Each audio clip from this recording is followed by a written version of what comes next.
स्टीवार्ट का इंतकाल 103 साल की उम्र में कैलिफोर्निया में हुआ। ये और उनकी बेगम दोनों 50 साल रावलपिंडी में पढ़ाती रही।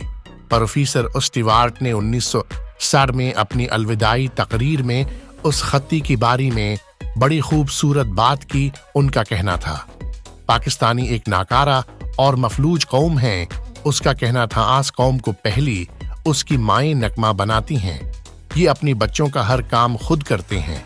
उनकी कपड़ी धोती हैं, उस्तरी करते हैं, बच्चों को जूती पालिश करके देती हैं, लंच बाकस तैयार करके बच्चों की बस्तों में रखते हैं और वापसी पर बाकस को निकाल कर धोकर खशक भी खुद करते हैं। बच्चों की किताबें और बस्ती भी माएं साफ करते हैं और उनकी बस्तर भी खुद लगाती हैं।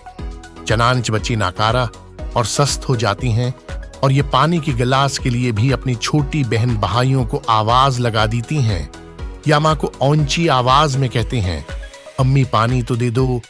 पाकिस्तानी बच्ची इस कल्चर के साथ जवान होती हैं।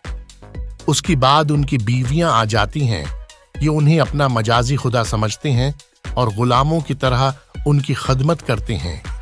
ये भी उनका कहाना बनाती हैं, कपड़े धोकर उस्तरी करते हैं, उनकी वाश रोमज साफ करते हैं, उनकी बस्तर लगाती हैं और फिर उनकी नफरत, हकारत और गुस्सा बर्दाश्त करते हैं।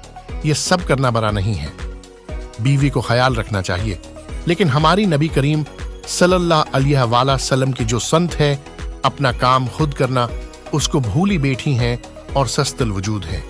चनाचे में अगर ये कहूँ पाकिस्तानियों की माएं, बच्चों की नर्सें, बीवियां मुलाजमाएं और छोटी बहन भाई गुलाम होती हैं तो ये गलत नहीं होगा।